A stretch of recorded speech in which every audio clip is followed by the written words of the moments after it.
Hi, I'm Noel. I'm a psychotherapist. Welcome to my YouTube channel. Good to have you here. Please do subscribe while you're here. If you're watching this on my website, you can click on the blue link, enter your email details, and I'll send you these blogs on a regular basis.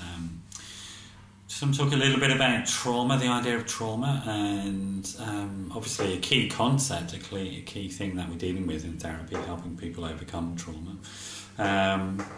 Therapists spend a lot of time, and psychiatrists and psychologists, all sorts of people in the mental health field have spent a lot of time thinking about what trauma is, trying to come to a definition of it that's sort of acceptable across the board to us as professionals, and therefore to define what the treatments are for it, to help people overcome this.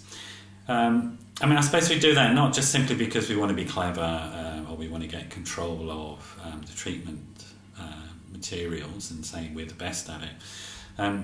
We do this also to try and protect the public, so that you're not dealing with people selling you snake oil around this stuff. Nevertheless, it's been very difficult to define exactly what trauma is.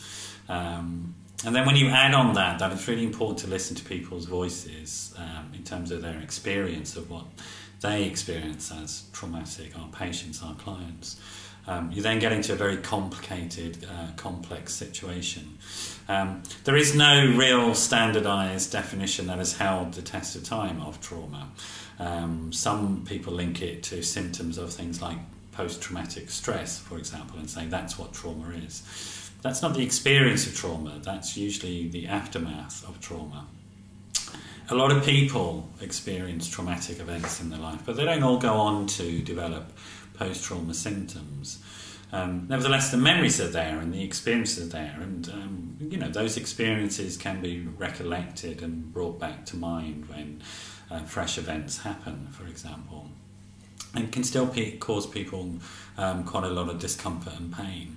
So I don't want to downplay any of that, but also want to stay sort of true to the professional principles of providing treatments where they're necessary, and not providing treatments where they're unnecessary, because that causes harm, that causes connections to professionals that are unnecessary and dependent, and even codependent and damaging at times. So roughly speaking, what we say about trauma is that it's an event in which, well, to develop post-trauma symptoms, it's an event in which some sense of life-threatening happened at some level. Either you witnessed somebody else's death or you experienced your own life as being at risk. It could have been a one-off event, or it could have been a series of events over a long period of time. Those series of events could have been during your childhood, for example, when you were around somebody who was very angry. That gradually built up stress and tension in you. We call that the walking on eggshells syndrome. To the point where when you're around this person, you're very, very easily triggered and into thinking very catastrophic thoughts about your own personal survival.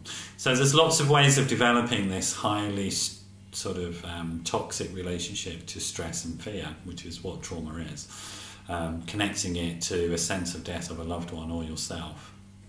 And the sort of post-trauma symptoms typically are things like a heightened startle reflex, so you hear a loud noise and jump out of your skin, and you do that constantly and all the time. You may have depression, anxiety, use drink or drugs too much, or sex too much. You may be dysregulated, therefore you can't manage your own feelings, and you turn to pharmaceuticals and drugs to help you do that. You'll have great difficulty in trusting people, in forming intimate relationships over a long period of time.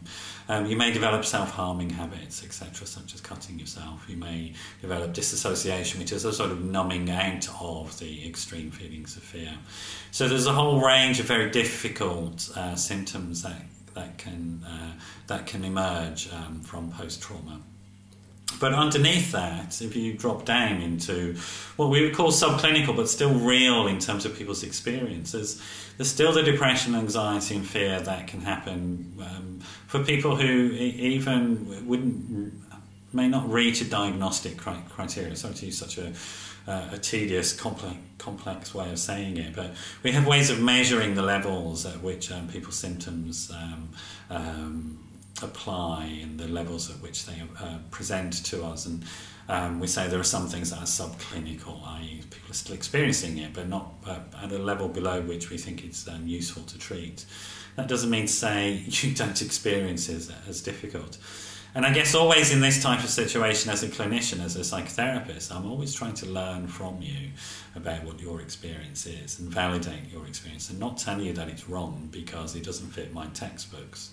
It's a bit of a rambling video today, but it is a bit of a rambling topic, to be honest. I suppose to sort of distill it down, it is if you're going to see somebody about trauma, ask them what they think trauma is and how they measure it. That doesn't mean you have to accept it, but at least they've thought about it and you know that they have some sort of criteria. Ask them what their skills and experience are, what their qualifications are and who they're registered with to give you appropriate treatment. And then listen and then ask around and maybe join in some groups that help people with trauma, such as CODA, for example. I hope that's been of some use today. It's been great to have you here, and do come back another time. And for today, I wanted to leave you with this positive thought, this positive affirmation. For today, I can learn about my trauma, I can learn about myself, and I can grow from it into a happy and comfortable life. So today, I can learn about my trauma, about myself, and grow from the trauma into a happy and comfortable life. Thanks for joining me. Bye-bye.